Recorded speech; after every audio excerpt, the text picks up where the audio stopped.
The kinematic equations are the set of equations that describes motion with a constant acceleration. It's really important that they're only used for situations where you have constant acceleration. If your acceleration is 0, that's still constant, just means everything simplifies, but you can still use these equations for 0 acceleration as well. As you've seen, there are a number of different variables which we are interested in when we're looking at the motion of an object. The first, of course, is displacement, and we're going to give displacement the symbol S. Sometimes you'll see it written as D or even X, but we're going to try and stick to S. So this is the displacement, and it's measured in meters. It could be measured in centimeters also, but it has the unit of meters.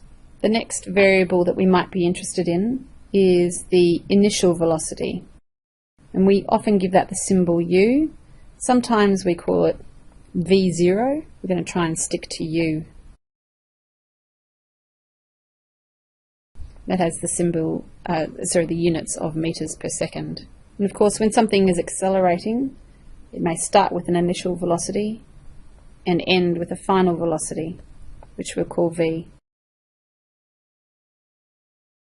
Also with units of meters per second. Of course, something that's interesting about the motion is the size and the direction, of course, of that acceleration, which we use the symbol A for that, so that's an easy one to remember.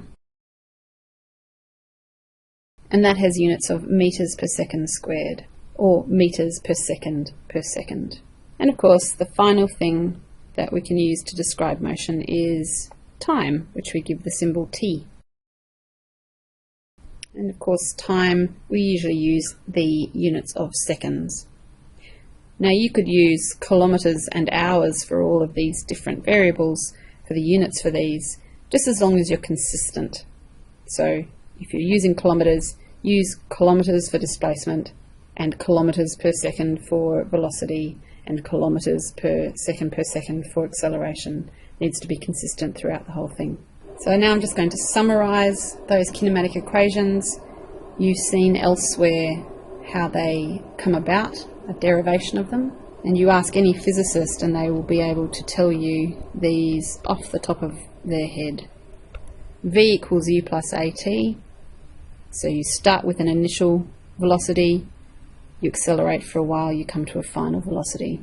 S equals UT plus 1/2 AT squared.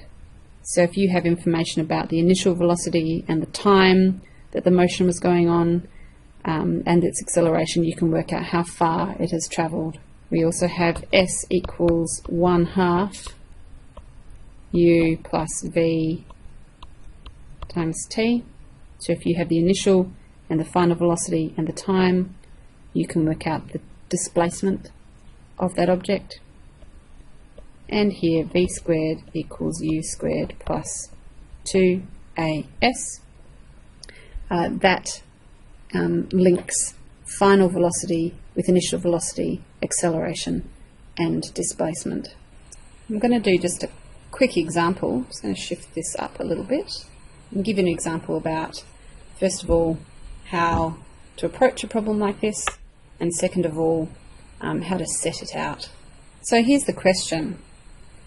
If we have, say, a skydiver who is falling in free fall from the sky, so I'll put Q here for question, and we know that she jumped out of the aeroplane, and at that point she had a vertical speed, a vertical velocity of 0.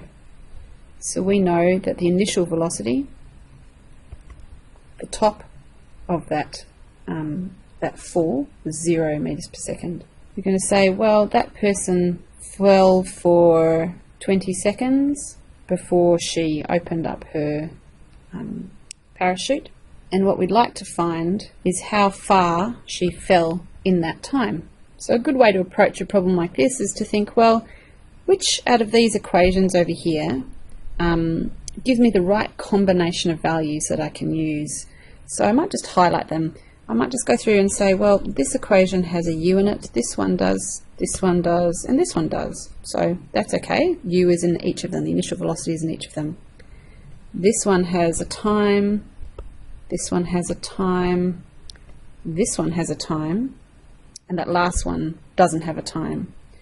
So we know that we can't really use that equation there, so that one's out. We're trying to find the displacement, we're trying to find S. So let's have a look for an equation which also has S in it. So S is on this one, and S is on this one. That top equation doesn't have an S in it, so it may not be useful for our purposes. So we might just cross that one off for now. And then we look at the last two. Now, we don't have, as it stands, all that information right now, do we? We don't have a final velocity, and we don't have an acceleration, or do we? Now, when someone's in free fall, that means that they are accelerating at 9.8 meters per second to the ground, and that's completely independent of what kind of object it is, as long as we are ignoring air resistance. The acceleration of that object due to the force of gravity is 9.8. Now we might define downwards as positive, which we should probably have done at the beginning, so that is going to be a positive 9.8 meters per second, and we can do that in either way, just as long as you're consistent with your directions. So we do have acceleration. So we have four variables which are linked by that equation right there. So we're going to use that equation. So here we go. S equals ut plus a half at squared, my personal favourite equation. We substitute into here a initial speed of 0 times 20. That's of course going to be 0 plus 1/2 times 9.8 times 20 squared. And if you put that into your calculator, we will get an answer of positive 1900 meters, of course, because this cancelled out to 0. So, person dropping from an initial speed of 0, dropping for 20 seconds, travels a vertical distance of 1900 meters, or almost 2 kilometers in that 20 seconds. So that's an example of how we can approach problems using these kinematic equations.